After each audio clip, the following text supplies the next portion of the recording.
हाँ हाँ, वो तो यही है।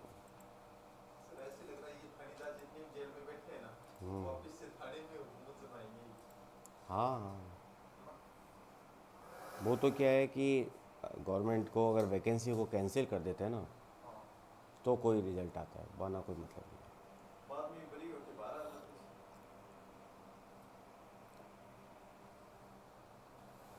अब उसमें भी एक युवा नेता वो कह रहा है कि नहीं हमारे घर के आदमी मेहनत से लगे हुए, पेंसिल नहीं हो रही। कौन? दयाराम। उसके बहनोई और बहन लगे हुए बोले कि यदि मैं विरोध करूंगा तो मेरे बहन और मेरे जीजाजी कभी मेरे घर पे नहीं आएंगे। नहीं, फिर इसमें क्या है कि फिर कास्टिज्म आ जाता है। भाई ये हिंदुस्तान में क्या हो गया कि मेरी कास्ट के लोगों ने कुछ गड़बड़ किया है ना, तो वो सब सही है, दूसरी कास्ट ने किया। ये एक बहुत बड़ी प्रॉब्लम हो गई है इस समाज के अंदर। ये प्रॉब्लम समाज में ऐसा है कि वो समाज को खा रही है बहुत तेज, समाज को खोखला कर रही है चीज़ें, रिलीजन का, कास्ट का। सर ये चीज तो ना हर चीज से ऊपर से लेके नीचे तक है। मतलब धर्म पे आते हैं, धर्म के बाद में धर्म जातियों में बढ़, जातियों के बाद में ये गोत्र तक भी जाते गोत्र हैं। तक चले जाते हैं, बिल्कुल यही है। और मेरी विधानसभा के अंदर पूर्णिया गोत्र है, उसके 45,000 प्लस वोट है। जब पूर्णिया एकता होता ना, एक तक की साइड पूर्णिया के जाते, लेकिन अब 2-3 सीजन में क्या हो गया, पूर्णिया के 2-3 हो जाते तो वो बंटवारा होके और हमारी बसपा का फायदा उठाने वाले। तो मतलब गोत्र गई हुई है वो बात, हर चीज में कहीं ना कहीं गुलामी है। चलिए, सॉरी आज थोड़ा लेट हो गया अपन वापस से आने में।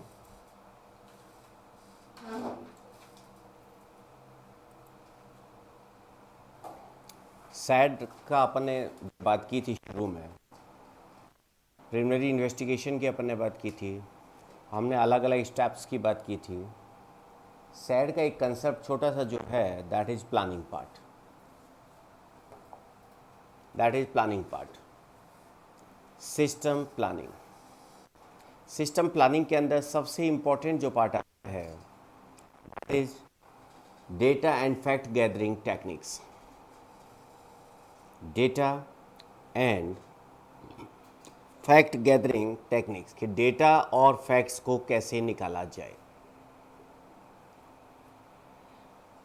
जब किसी भी सिस्टम की प्लानिंग करते हैं, तो आप अगर किसी ऑफिस में जाके देखेंगे, तो अगर सपोज ऑफिस में 100 लोग हैं, तो 100 लोग अलग अलग बातें बताएंगे, अलग अलग तरीके से किसी चीज़ को देखेंगे। कोई कहेगा यह काम होना चाहिए, कोई कहेगा नहीं होना चाहिए, कोई कहेगा ऐसे होना चाहिए। अब वास्तव में क्या चीज़ सही है, क्या गलत है, ये एनालाइज करना होगा आपके सिस्टम एनालिस्ट को। उसके लिए सिस्टम एनालिस्ट को उन सबको प्लान करने के लिए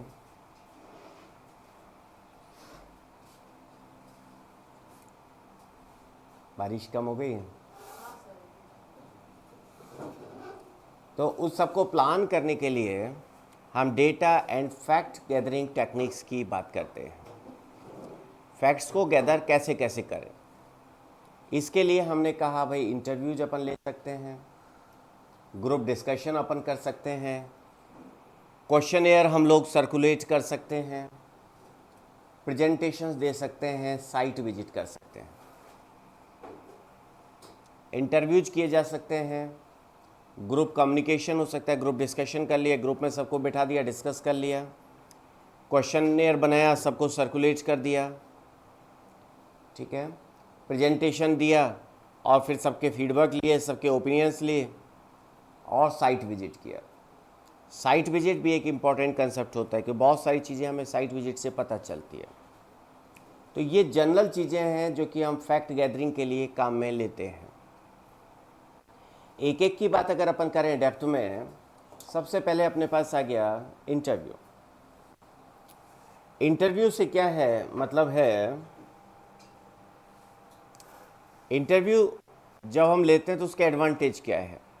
सबसे पहला है कि अगर कोई राइटिंग में प्रॉपरली कम्युनिकेट नहीं कर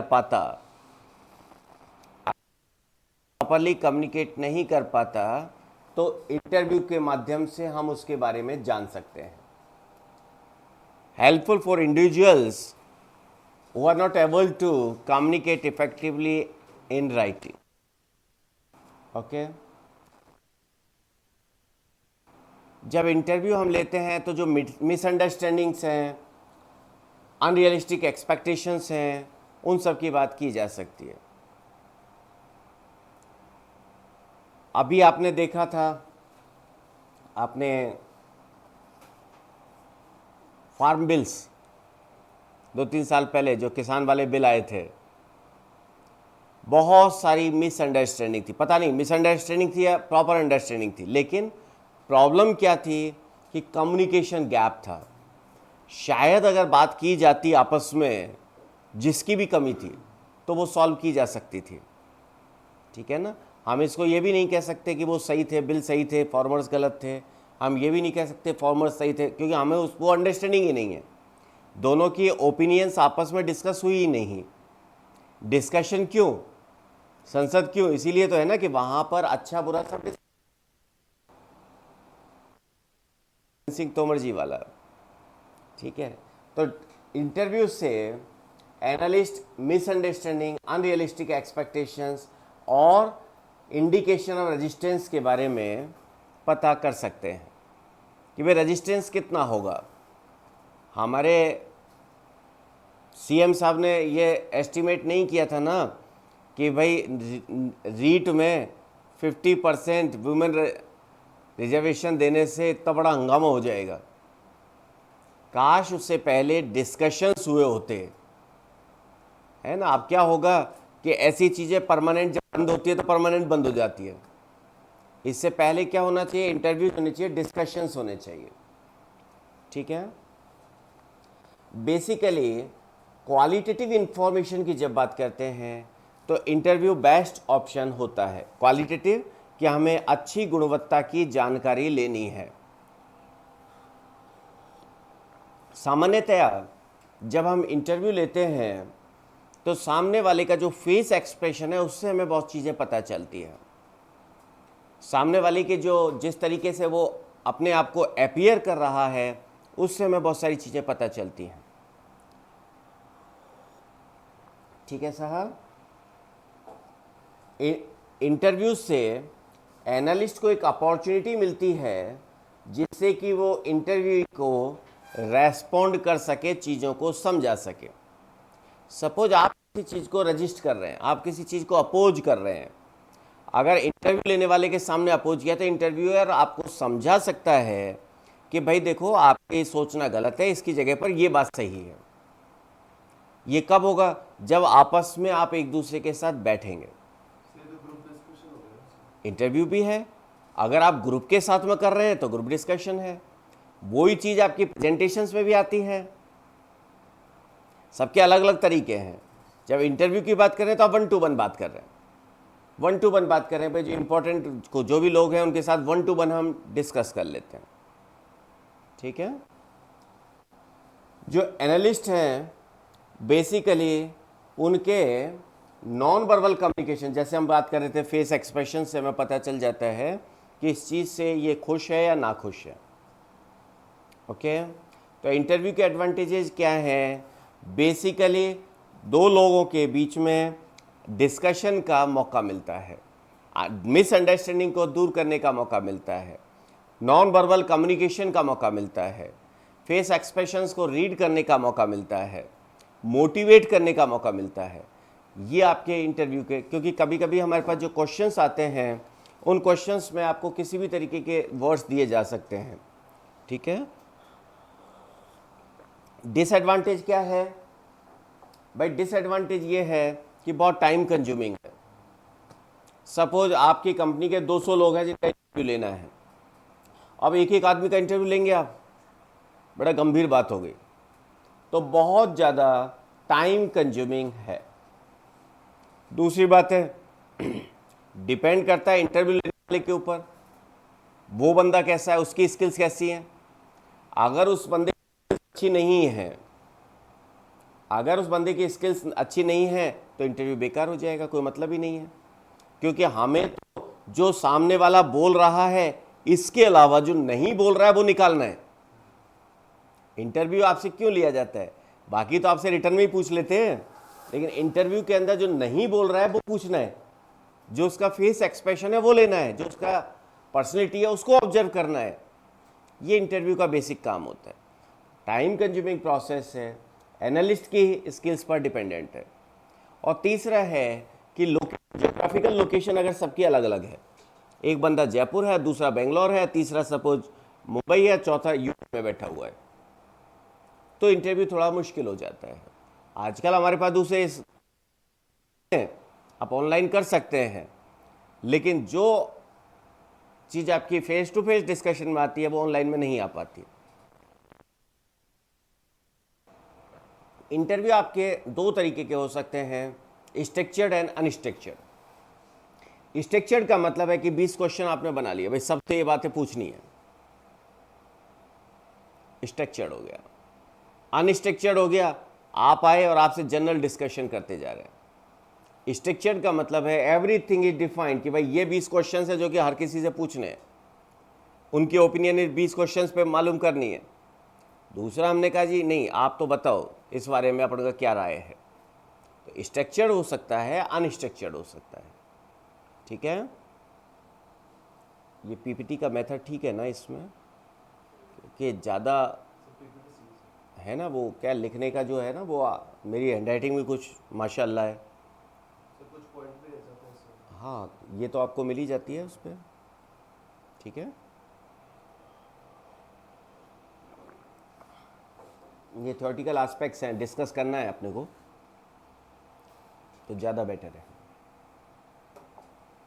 देन आपकी क्वेश्चनरीज हो सकती हैं।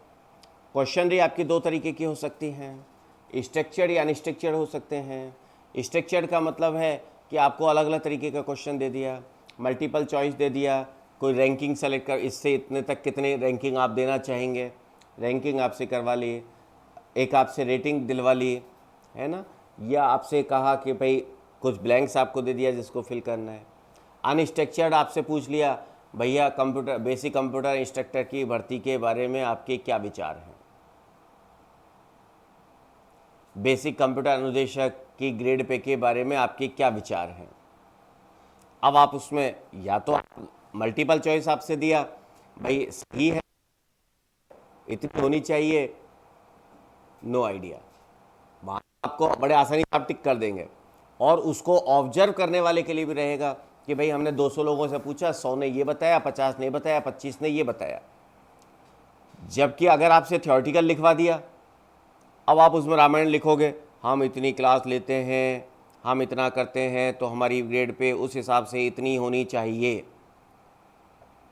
रादर अगर उसको एक क्वेश्चन दे दिया जाता, 4 ऑप्शन दे दिया जाता कि भाई 36 होनी चाहिए, 48 होनी चाहिए, 42 होनी चाहिए, या जो है वो सही है, तो क्या हो गया, आसानी से बंदे ने टिक किया, बात खत्म। फिर एक क्वेश्चन आपसे पूछ लिया, भैया क्या आप क्लास लेते हैं, हाँ ना, कभी कभी, कभी नहीं, है ना, तो इस तरीके का ऑप्शन वो आपके लिए आसान हो गया, स्ट्रक्चर्ड क्वेश्चन डे हो गया। ठीक है ना, तो उससे अब ये आइडेंटिफाई हो, भाई क्लास भी लेते हैं, है ना, जब क्लास लेते हैं तो थर्ड कम से कम थर्ड ग्रेड टीचर की ग्रेड पे होनी चाहिए, या थर्ड ग्रेड टीचर की ग्रेड पे होनी चाहिए, तो कम से कम इतनी होनी चाहिए। क्लास अगर 11th-12th की ले रहे हैं तो कम से कम सेकंड ग्रेड तो होना चाहिए, वरना तो फर्स्ट ग्रेड होना चाहिए। That way you can analyse easily. उसी को अगर आपने अनस्ट्रक्चर्ड वे में करवा दिया तो क्या हो गया, आपको खुद को एक एक को ऑब्जर्व करना पड़ेगा, स्टडी करना पड़ेगा। ओके, बेसिकली अनस्ट्रक्चर्ड में क्या हो गया, ओपिनियन पूछी जाती है, ओपिनियन क्या है, ओपन एंडेड क्वेश्चन होते हैं, भाई आप लिखो आपको क्या लिखना है। जबकि स्ट्रक्चर्ड में हमने क्या किया, हमने ऑप्शनल दे, out of these you have to write in simple words, जैसे अगर फिल इन द ब्लैंक है कि ठीक है एक वर्ड लिखना है, 2 वर्ड लिखने हैं, ठीक है ना, तो उसको फिर हम आसानी से अंडरस्टैंड कर सकते हैं, ऑब्जर्व कर सकते हैं। ओके,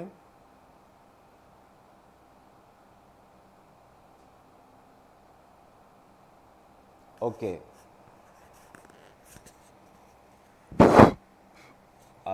ठीक है तुषार जी,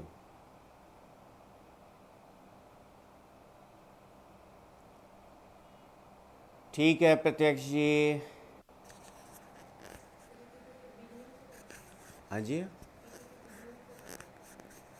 कर देते हैं।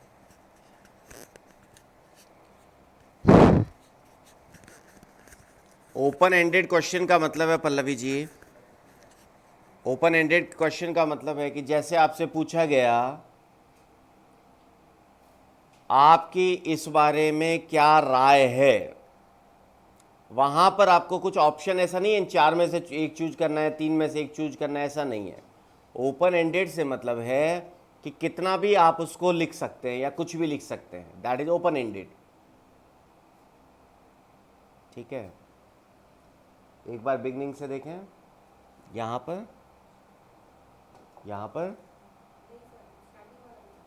यहां पर,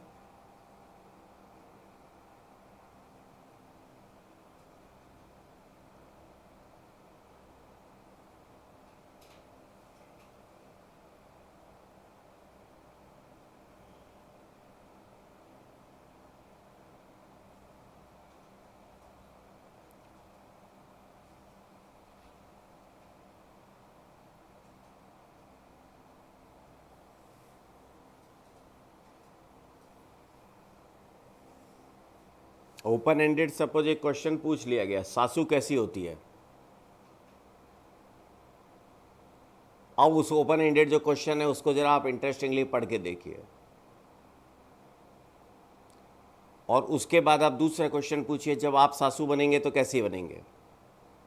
फिर आप 20 साल बाद उनकी बहू से वो सवाल पूछिए, तो आपको चलेगा सासू एक जैसी होती है, भले ही वो आपकी बहन की सासू हो चाहे आपकी बीवी की सासू हो। हाँ जी, हो गया, चले आगे, चलिए। तो इसमें ब्रेनस्टॉर्मिंग भी हो सकता है, हाँ, वो इंटरव्यू के अंदर ही आ वो इंटरव्यू के अंदर ही आ गया, ब्रेन स्टॉर्मिंग भी इंटरव्यू के अंदर ही है। वो अलग अलग ये टर्म्स जो हैं, एक्चुअली मैंने बात की ना, सैड और सॉफ्टवेयर इंजीनियरिंग दोनों के अंदर टर्म्स का डिफरेंस ज़्यादा है। वैसे सर साइकोलॉजिकली है ये सब्जेक्ट, हाँ जी, वर्ड्स का ही है। वर्ड्स का ही है। तो सैड और सॉफ्टवेयर इंजीनियरिंग के अंदर जो मैक्सिमम जो डिफरेंस है जो वर्ड्स के डिफरेंसेज है। जब आप सॉफ्टवेयर इंजीनियरिंग के अंदर बात करते हो तो ब्रेन स्टॉर्मिंग की बात करते हो, है ना। ये बेसिकली ज़्यादातर आपके वर्ड्स के अंदर है ना पल्लवी जी। बहुत इंटरेस्टिंग टॉपिक है सासू।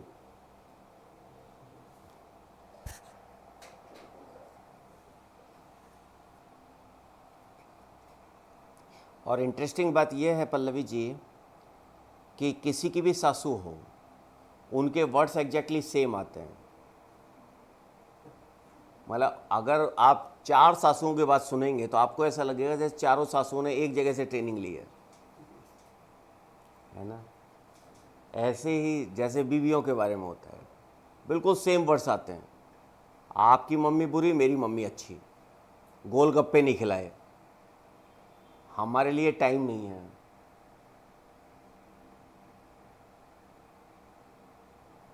क्या है स्टिलाइजेशन?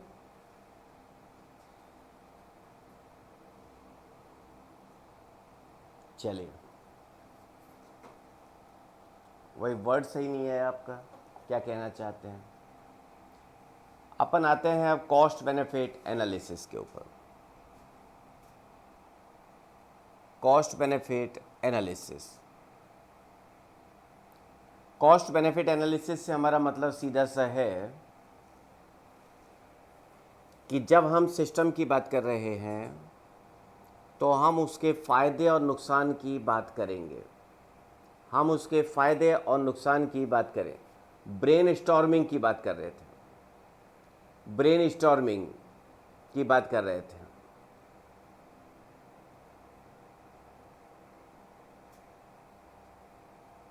ठीक है, तो कॉस्ट बेनिफिट एनालिसिस की अपन ने बात की। कॉस्ट बेनिफिट एनालिसिस हम कह रहे हैं कि कितना खर्चा आना है और कितना फ़ायदा होना है, वो हम क्या कॉस्ट बेनिफिट एनालिसिस के अंदर पढ़ते हैं। कॉस्ट बेनिफिट एनालिसिस को हमने सबसे पहले दो कैटेगरीज के अंदर डिवाइड किया है, tangible and intangible. Tangible and intangible. जिसको आप पहले से अनुमान लगा सकें, जो पहले से निर्धारित किया जा सके, दैट इज टेंजिबल। जो पहले से निर्धारित किया जा सके। आपने कहा कि भाई हर महीने हमें सपोज 20,000 रुपये किराया देना है, दैट इज फिक्स, वो तो पे करना ही करना है साहब। आपने कहा 5 लोगों को सैलरी देनी है, 5 लोगों को सैलरी देनी है और सैलरी इस हिसाब से है, तो आप बड़े आसानी से उसको ऑब्जर्व कर सकते हैं, आसानी से उसको डिसाइड कर सकते हैं।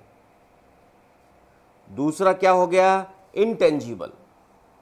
इंटेंजिबल का मतलब जिसको आसानी से पहले एस्टीमेट नहीं किया जा सकता, दैट इज इंटेंजिबल। इंटेंजिबल का मतलब है जो कि पहले से एक्यूरेटली असेस नहीं किया जा सकता। बारिश आ गई, 2 घंटे लाइट चली गई, उस लाइट के जाने से कितना नुकसान हुआ, that is intangible loss. Estimate थोड़ी कर सकते हैं। अगर सपोज बैंकिंग सिस्टम की बात कर रहे हैं, एक दिन बैंक के अंदर लाइट नहीं आई, कितना लॉस हुआ? अखबार में नहीं आता है इतने करोड़ का लॉस हुआ। वो क्या 3 दिन पहले एस्टिमेट किया जा सकता था क्या? नहीं किया जा सकता। Which cannot be estimated previously before occurring of the situation, that is known as intangible benefit या इंटेंजिबल लॉसेज। इंटेंजिबल लॉसेज या इंटेंजिबल बेनिफिट से मतलब है which cannot be estimated previously, whether cost और बेनिफिट। कॉस्ट और benefit दोनों की बात है, कॉस्ट और बेनिफिट दोनों की बात है। कॉस्ट की बात जब हम खर्चे को एस्टिमेट कर सकें, बेनिफिट की बात जब हम बेनिफिट को एस्टिमेट कर सकें। ठीक है साहब, हमने कहा मेरे पास 2 शॉप्स हैं, किराए पे दी, भाई किराए से इतना तो हर महीने आ रहा है, फिक्स बेनिफिट। बिजनेस के अंदर अगर आप बात कर रहे हैं, भाई इतना आइटम तो मेरे पास ये 4 कंपनीज है जिनको मैं सप्लाई कर रहा हूँ और उससे मुझे इतना बेनिफिट तो हर महीने हो रहा है, फिक्स है। तो फिक्स फ़ायदा और फिक्स नुकसान की बात जब हम करते हैं तो टेंजिबल और इनटेंजिबल कॉस्ट एंड बेनिफिट्स की बात करते हैं। ठीक बात है। तो fix cost and fix benefit, cost and benefit basically लाभ एंड हानि, या आप कहें खर्चे एवं लाभ। हानि की बात नहीं करके खर्चे की बात कर रहे हैं। कॉस्ट क्या आ रही है आपकी? ठीक है, is this point clear? Cost benefit को हमें एनालिसिस करना होता है। कॉस्ट बेनिफिट एनालिसिस का मतलब है कि भाई अलग अलग तरीके से आप काम कर रहे हैं और अलग अलग तरीके से आप उसका फ़ायदा नुकसान चेक करेंगे। आप अपने पापा के पास गए कि मुझे तो पैसे दो, बिजनेस करूंगा। पापा ने कहा ठीक है ले ले, 5 लाख रुपए दे दिए। वैसे तो देते नहीं है पापा, लड़कों को कम से कम नहीं देते हैं, बेटियों को दे देते हैं। बेटियां कहेंगी पापा ये करना है, तो वो 5 मांगेंगी 6 दे देंगे। बेटे मांगेंगे तो पहले तो 4 सुनाएंगे, तो यही निहाल करेगा, करेगा क्या, मेरे पैसे और डुबोएगा। तो ये दोनों का अलग अलग सिस्टम है। तो पापा के पास आप गए 5 लाख रुपए, पापा सबसे पहले आपसे जो कहेंगे,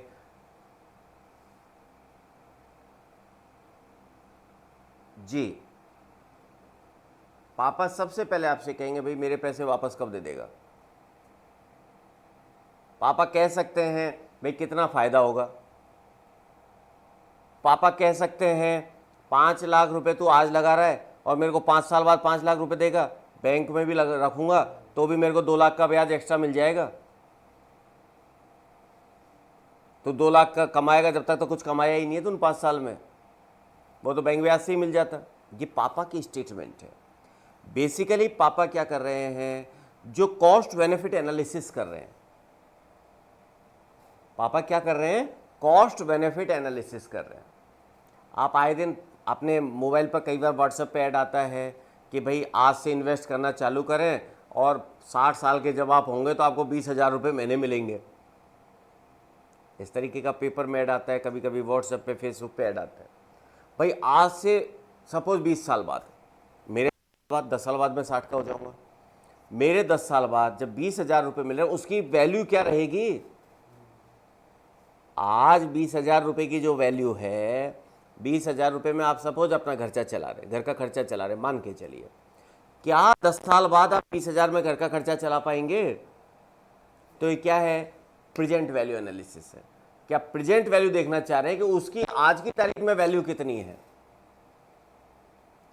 पापा ने आपसे कहा कि भाई तू ये बता 5 लाख रुपए ले रहा है, मुझे कब वैल्यू देगा?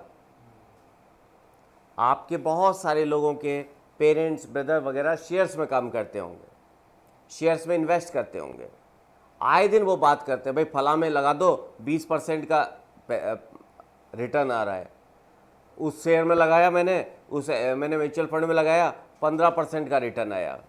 रिटर्न ऑन इन्वेस्टमेंट, हम उन चीज़ों को आए दिन देखते हैं, लेकिन जो केवल और केवल जो गड़बड़ है वो क्या है कि वो टर्म्स हमें नहीं पता। वो टर्म्स हमें नहीं पता कि उनको एग्जैक्टली वर्ड क्या है। बात तो हम डेली करते हैं, बात तो आप पापा से पैसे की बात कर लीजिए, पापा से पैसा मांग के देख लीजिए, सारी टर्म्स आ जाएंगी, सारी बातें आ जाएंगी, लेकिन उन टर्म्स का पता नहीं होता। ठीक है, लड़का जो बाहर रहता है कभी पापा को फ़ोन करेगा, फ़ोन करके कहे पापा वो क्या हुआ, कहाँ उड़ा दिए पैसे, वो पैसे बोल भी नहीं पाता बेचारा, पापा उसको 4 डांट दे देते हैं। फिर वो धीरे से कहेगा मम्मी से बात करवा दो, फिर मम्मी से कहेगा मम्मी वो किताबें ला, पैसे खर्च हो गए, तब मम्मी किसी तरह पापा को पटापटू के थोड़े बहुत पैसे भिजवाएगी। वहीं अगर बेटी फ़ोन करेगी,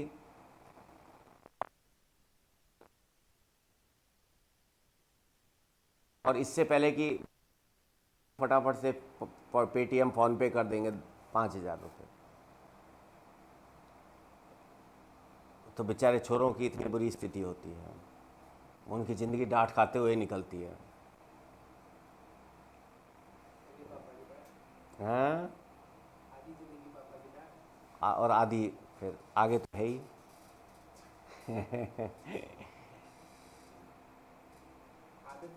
प्रत्यक्ष जी कैसे कट हो रही है भाई? आवाज़ तो यहाँ से तो सही दिखा रहा है मेरे को, वॉइस कट कैसे हो रही है? यहाँ से तो सही दिखा रहा है, एक बार चेंज करके देखता हूँ, क्योंकि इसमें तो मुझे बिल्कुल सही दिखा रहा है, कोई घपला लग नहीं रहा है।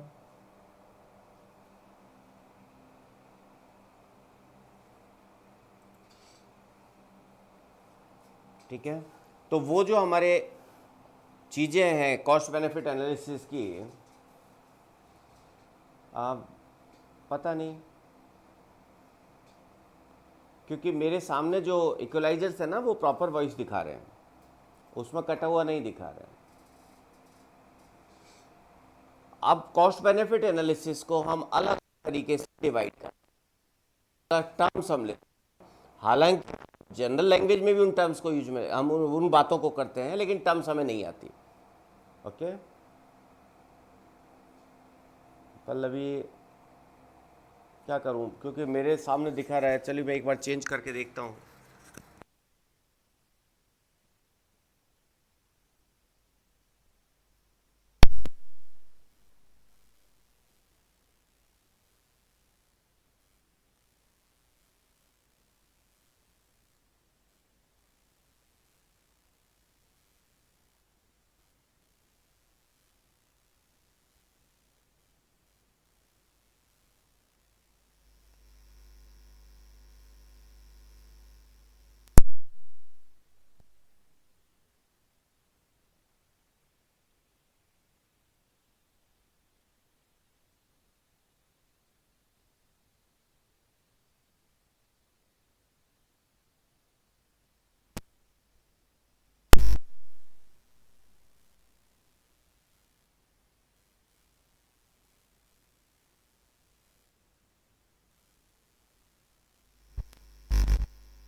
देखिए आप बताइए अगर कुछ प्रॉपर हो तो।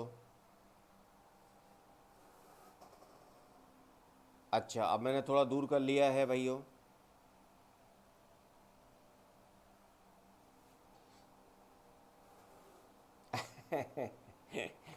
इंदू जी कह रही है जब जब आप टॉपिक की बात करते हो तो चली जाती है और फालतू बात करते हो तो आ जाती है। तो फालतू बातें ही ज़्यादा इंटरेस्टिंग होती है इंदू वाला जी। काम की बात तो पूरी ज़िंदगी करनी है। चलिए, तो ये कॉस्ट एस्टिमेशन बैंक गैदरिंग के समय होगी। ये कॉस्ट एस्टिमेशन कब होगी, ये एक बहुत टफ क्वेश्चन है, डिबेट का क्वेश्चन है। कुछ बुक्स ये कहती हैं कि ये फिजिबिलिटी स्टडी में हम करते हैं, कुछ बुक्स ये कहती है हम एनालिसिस में करते हैं, है ना। अब ये काफ़ी डिस्कशन का टॉपिक है, लेकिन एक हद तक ये फिजिबिलिटी स्टडी शायद बेटर आंसर है, क्योंकि फिजिबिलिटी स्टडी में अगर हमें लग रहा है कि ये प्रॉफिटेबल है तभी हम आगे बढ़ेंगे। तो ये पूछूँ हाँ, मैं समझ गया आपका क्वेश्चन। प्रोजेक्ट आने से पहले अपन उसकी फिजिबिलिटी स्टडी करेंगे कि कॉस्ट इफेक्टिव है है या नहीं है, वरना तो हम प्रोजेक्ट स्टार्ट ही नहीं करेंगे ना। अगर हमें लग रहा है, आपने पापा से पैसा मांगा, आप सेटिस्फैक्ट्री आंसर नहीं दे पाए कि हाँ ये आपके लिए प्रॉफिटेबल होगा या नहीं होगा, तो पापा आपको पैसे नहीं देंगे, तो प्रोजेक्ट वहीं रुक जाएगा। ऐसा नहीं है प्रोजेक्ट स्टार्ट करने के जी ऐसा नहीं है कि प्रोजेक्ट स्टार्ट करने के बाद आप ये देखें कि भाई फ़ायदे का सौदा है या नहीं है, क्योंकि तब तक तो आप स्टार्ट कर चुके, यू हैव इन्वेस्टेड। ठीक है, तो ये थोड़ा सा मतलब डिबेट का क्वेश्चन है कि आप अलग अलग बुक्स इस बारे में अलग अलग बातें करती हैं। ठीक है, चलिए, जो टर्म्स अपने पास है fixed cost and variable cost, अभी सारे आ रहे हैं, जितने भी अपने वर्ड्स हैं वो सारे वर्ड्स आ रहे हैं। Fix cost and variable cost. Fix cost आपकी वो है जो कि भाई ये तो खर्चा आना ही आना है। वेरिएबल कॉस्ट आपकी वो है जो कि आपकी डिपेंड करती है कितना काम आता है। फॉर एग्जाम्पल, लॉजिक पेस की ऐप, हमें फिक्स इतना पैसा उस कंपनी को देना है जिससे हमने ऐप ली है, पर ईयर इतना पैसा हमें देना है, ये फिक्स है। इसके अलावा हर स्टूडेंट जो रजिस्टर हो रहा है, भले ऑनलाइन ऑफलाइन, उसका एक परसेंटेज हमें उनको देना है, तो वो वेरिएबल कॉस्ट हो गया। फिक्स कॉस्ट तो वो है जो कि इस आपकी फिक्स है, वो तो लगेगी ही लगेगी सब। वेरिएबल कॉस्ट इस बात पे डिपेंड करती है कि काम हो रहा है या नहीं हो रहा है। Getting this point? Variable cost depend करती है आपके ट्रांजेक्शन्स के ऊपर, वेरिएबल कॉस्ट डिपेंड करती है आपकी डिफरेंट डिफरेंट फैक्टर्स के ऊपर।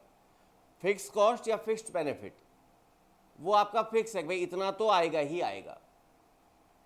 पर ये फिक्स तो शुरू में डिसाइड हो जाता है ऐसे फिक्स तो जिस दिन आप बिजनेस चालू करते हैं, ये आप पहले से डिसाइड करते हैं भाई इतना खर्चा तो मेरा होना ही होना है।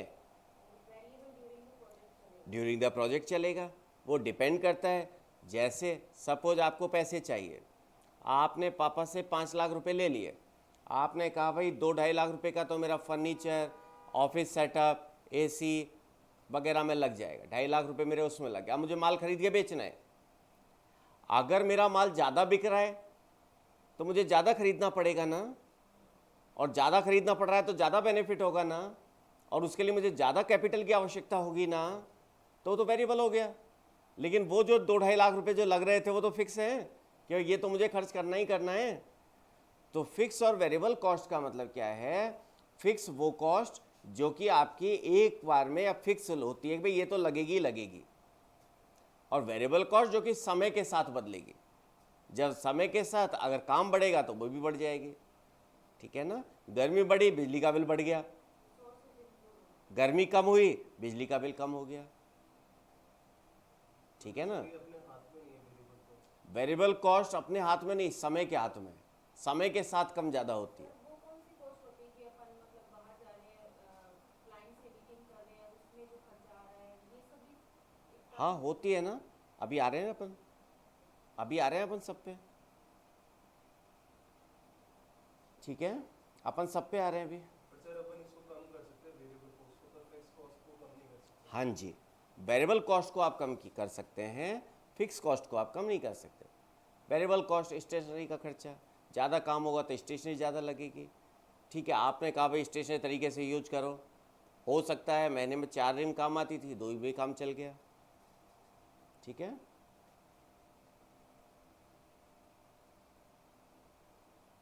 चलें आगे भाई जी, चलिए भाई जी। कॉस्ट की कैटेगरीज क्या क्या है?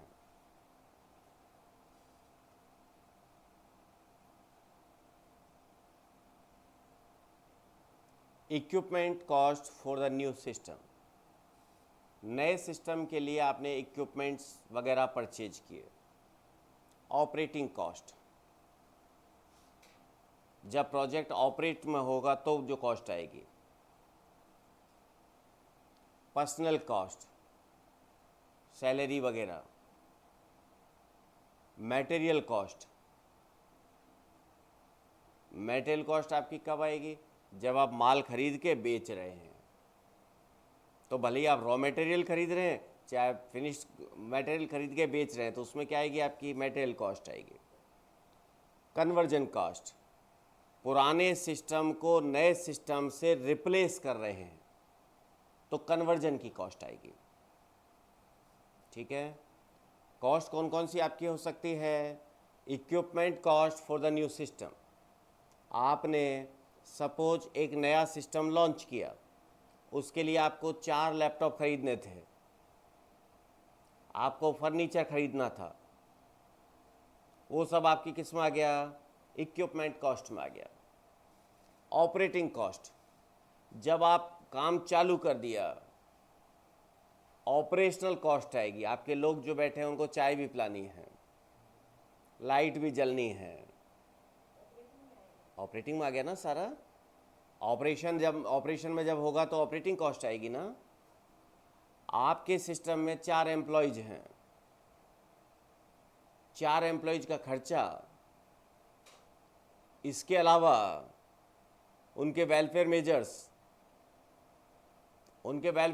जो समय समय पर वेलफेयर से रिलेटेड जो काम आप करेंगे, पर्सनल कॉस्ट में आ गया। एम्प्लॉय वेलफेयर का जो काम आप करेंगे, ठीक है, दिवाली पे सपोज आपने एम्प्लॉय को कोई गिफ्ट दिया, that is also in personal cost. ठीक है, देन आपके पास है मटेरियल कॉस्ट। सपोज मोनिका जी ने अपना ऑनलाइन बिजनेस चालू किया, आपने कपड़े खरीदे कहीं से और आपने अमेजन के ऊपर बेचे, अमेजन, मीशो या मिंत्रा या मीशो पर बेचे। जो मटेरियल खरीदा इन्होंने वो क्या हो गया? मटेरियल कॉस्ट हो गया। मीशो और मिंत्रा से पिछले 1 साल 1.5 साल में मेरी धर्मपत्नी ने कम से कम 2000 ड्रेसेज मंगवाई है, कम से कम 2000। 150 ज़्यादा हो सकती है, कम नहीं होगी। और उन 2000 में से 1999 शायद वापस चली गई, रिटर्न कर दिया।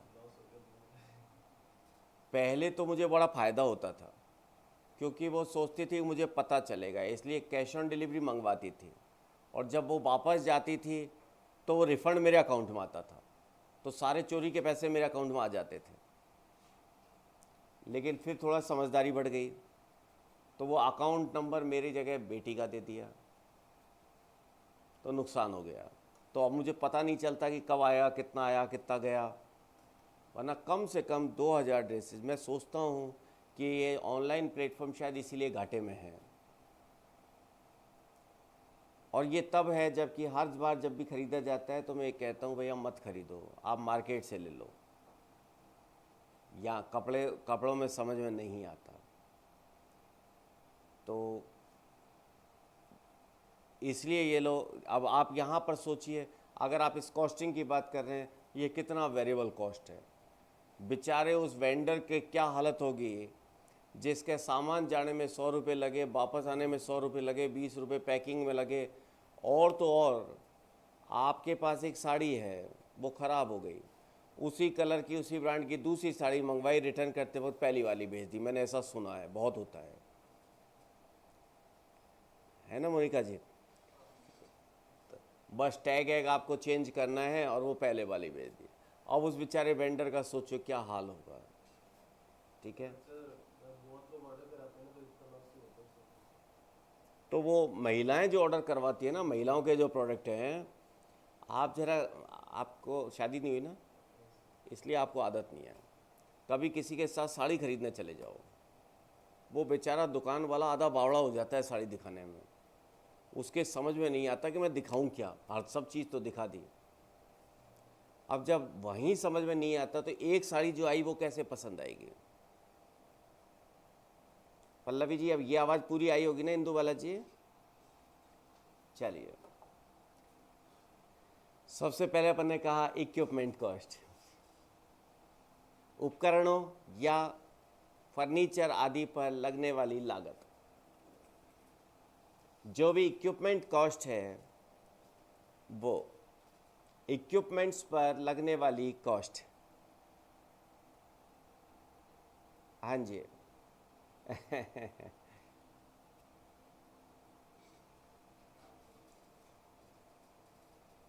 मुझे पूरा भरोसा है आप लोग भी, पल्लवी जी, इंदु वाला जी, यही करते होंगे, मंगवाया वापस भेजा, मंगवाया वापस भेजा।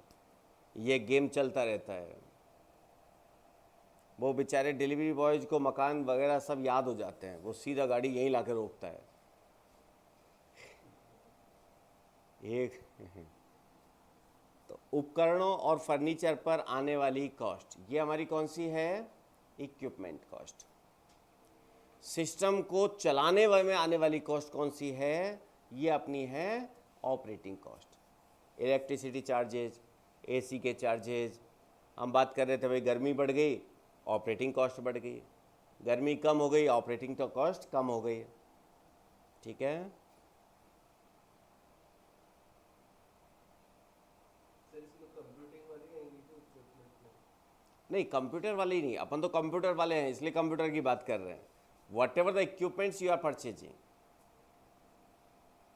हो सकता है आपका सिलाई का काम है तो सिलाई मशीन हो गई, वट एवर।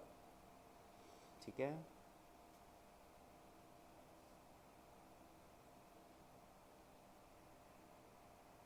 चलें आगे,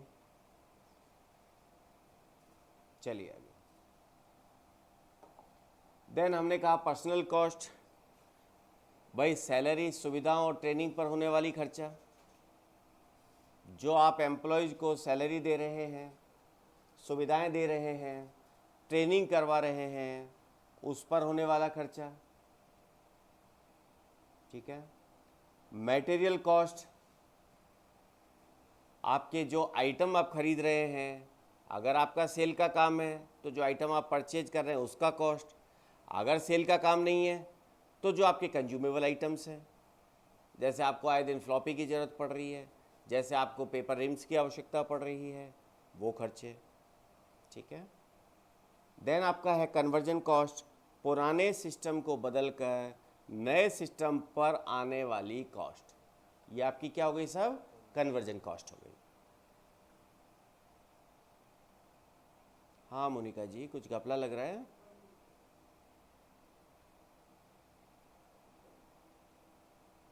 ठीक है, पल्लवी जी, प्रत्यक्ष जी, इंदु बाला जी, तुषार जी, सुनीता जी,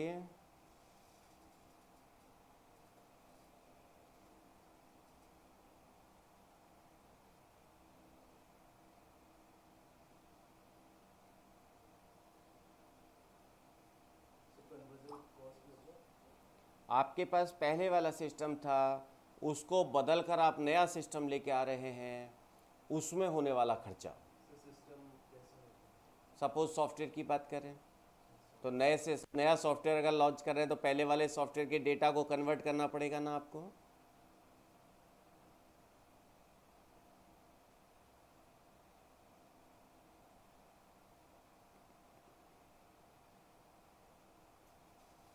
आगे चलें भाइयों बहनों, चलिए। इसके बाद आपके पास हो गया बेनिफिट कैटेगरी। अभी तक जो हमने बात की वो किसकी बात की? कॉस्ट की बात की। अब हम किसकी बात करते हैं? बेनिफिट्स की बात करते हैं। कन्वर्जन कॉस्ट में कैसे एग्जिस्टिंग सिस्टम है? एग्जिस्टिंग सिस्टम है, आपने नए सिस्टम को लॉन्च कर दिया, सिस्टम बनाने का कुछ खर्चा आया। जब आपने सिस्टम को, नए सिस्टम को लॉन्च किया तो पहले वाले सिस्टम को, डेटा को आपको करना पड़ेगा ना, उस डेटा को करने, आपको नए सिस्टम में कन्वर्ट करने की कॉस्ट भी तो चाहिए। ये एक एग्जाम्पल है, ऐसी बहुत सारी कॉस्ट होंगी। हो सकता है 2 दिन आपका काम बंद रहा तो उस पर होने वाला खर्चा, तमाम चीज़ें, वो सब आपकी किस में आ गई? कन्वर्जन कॉस्ट में आ गई। एक सिस्टम को नए सिस्टम में कन्वर्ट करने पर होने वाला जो खर्चा है वो आपका क्या है? कन्वर्जन कॉस्ट में आ गया। इसके बाद आपके पास है कॉस्ट, इसके बाद हमारे पास है बेनिफिट एनालिसिस।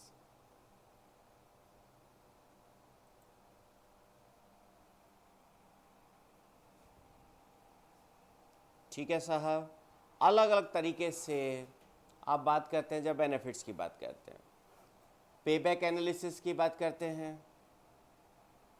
कब तक वापस पे करेगा। रिटर्न ऑन इन्वेस्टमेंट की बात करते हैं, प्रेजेंट वैल्यू एनालिसिस की बात करते हैं, नेट प्रेजेंट वैल्यू की बात करते हैं, ब्रेक इवन एनालिसिस की बात करते हैं और कैश फ्लो एनालिसिस की बात करते हैं। ये सब आपके अलग अलग बेनिफिट्स हैं। अभी कॉस्ट की बात की थी पहले, अब हम बात कर रहे हैं प्रॉफिट की, कि प्रॉफिट को हम कैसे कैसे एनालिसिस करेंगे। ठीक है, सबसे पहला आपके पास आता है पे बैक एनालिसिस। आपने जो पैसा लगाया, पिताजी ने सबसे पहले कहा भाई मेरा पैसा कब वापस देगा, तू तो ये बता दे। वो क्या हो गया आपका? Payback analysis. Use to determine how long it will take for a system to generate enough saving to cover development cost। इस सिस्टम को बनाने में लगने वाली कॉस्ट कितने टाइम में रिकवर होगी, दैट इज पेबैक एनालिसिस। ठीक है, सिस्टम में आपने कितना भी पैसा लगाया लेकिन वापस कब तक मिलेगा भाई, ये तो बताओ। That is payback analysis. जब भी आप कभी इन्वेस्ट करते हैं बिजनेस में तो आप ये सारी बातें करते हैं, बस हमें ये टर्म पता नहीं है ना। जब भी आप कोई भी बिजनेस करते हैं तो आप सोचते हैं भाई मैंने इतना पैसा लगाया, ये मुझे वापस कब आएगा। ठीक है, देन दूसरी टाइप की जो एनालिसिस आपके return on investment. Return on investment अभी अपन एग्जांपल ले रहे थे कि आपकी कोई शेयर्स में अगर पैसा लगा रहा है तो वो आपको कह रहा है यार इसमें 15% का रिटर्न है, ये ले लो। इसमें लास्ट ईयर 20% का रिटर्न आया था। शेयर्स वाले अक्सर ऐसी बातें करते हैं, शेयर्स वाले अक्सर इस तरीके की बातें करते हैं, है ना। जो भी शेयर्स में आपके रिलेटिव्स, आपके एल्डर्स या आप जो भी काम करते हैं, तो हम रिटर्न की बात करते हैं। भाई हमें कितना लाभ मिलने वाला है, हमें कितना लाभ मिलने वाला है, कितना प्रॉफिट हमें होने वाला है, उसकी बात हम रिटर्न ऑन इन्वेस्टमेंट पर करते हैं। तो हमने कहा the return of investment basically compare the life time profitability of alternate solutions of the project. जो प्रोजेक्ट के अल्टरनेट सॉल्यूशंस है उसमें मैं किससे कितना परसेंट मिल रहा है। इस शेयर में लगाया आपको 15% मिला, इसमें लगाया 20% मिला, इसमें लगाया 25% मिला। इन सब के बावजूद आप क्या करते हैं, तीनों में लगाते हैं कि वे एवरेज आउट हो जाए और टोटल आपको 15-16% का प्रॉफिट मिल जाए। वो बेसिकली आपका क्या है, रिटर्न ऑन इन्वेस्टमेंट है। जो निवेश किया गया है उससे कितना लाभ आएगा, जो पैसा आपने लगाया, जो इन्वेस्टमेंट आपने किया है उससे आपको कितना प्रॉफिट मिलने वाला है। मतलब से इंटरेस्ट मिलता है। Profit, total profit. आप इंटरेस्ट की बात कर रहे हैं चाहे आप इनकम की बात कर रहे हैं, इंटरेस्ट तो आपके पैसे का इंटरेस्ट हो गया। लेकिन सपोज आपने 1 लाख रुपए लगाए, आपने 1 लाख रुपए लगाए, 6 महीने बाद आपने जब उन शेयर्स को बेचा, सपोज 1,05,000 रुपये मिल गए, तो आपका रिटर्न ऑफ इन्वेस्टमेंट कितना है, 5,000। लेकिन अब दूसरी कहानी आती है कि भाई 6 महीने बाद 5,000 मिले तो आज की वैल्यू उसकी क्या है, वो प्रेजेंट वैल्यू एनालिसिस में आ जाएगा। ठीक है ना, तो कितना हमें बेनिफिट हो रहा है वो उसे हम क्या कह रहे हैं, रिटर्न ऑन इन्वेस्टमेंट कह रहे हैं। ठीक है भाइयों बहनों, एक पॉइंट और डिस्कस कर लेते हैं, present value analysis. Present value analysis क्या करता है कि भाई जो हमें रिटर्न मिल रहा है, आपको 5,000 रुपये 6 महीने बाद मिले, आज क्या वैल्यू है उसकी। आपने आज 1,00,000 रुपये लगाए, या आप हर साल 1-1 लाख रुपए लगा रहे हैं, 5 साल बाद आपको 8 लाख मिले, उन 8 लाख की आज की वैल्यू क्या है। ठीक है ना, आप देखिए होम लोन लेते हैं, आप में से काफ़ी लोगों को एक्सपोजर होगा इस चीज़ का।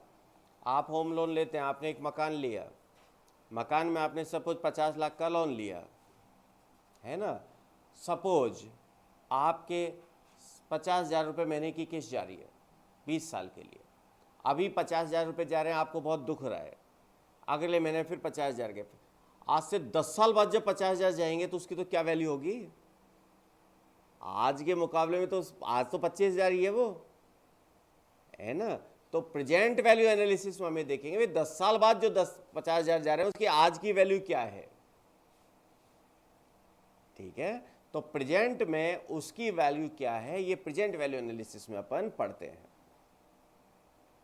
ठीक है भाइयों बहनों, आज के लिए अपन यहाँ तक रखें, यहाँ से फिर अपन कल आगे कंटिन्यू करेंगे। ठीक है,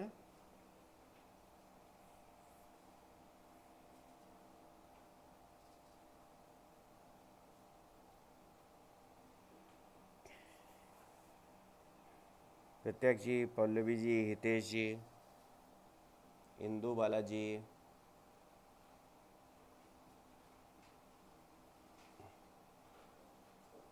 थैंक यू।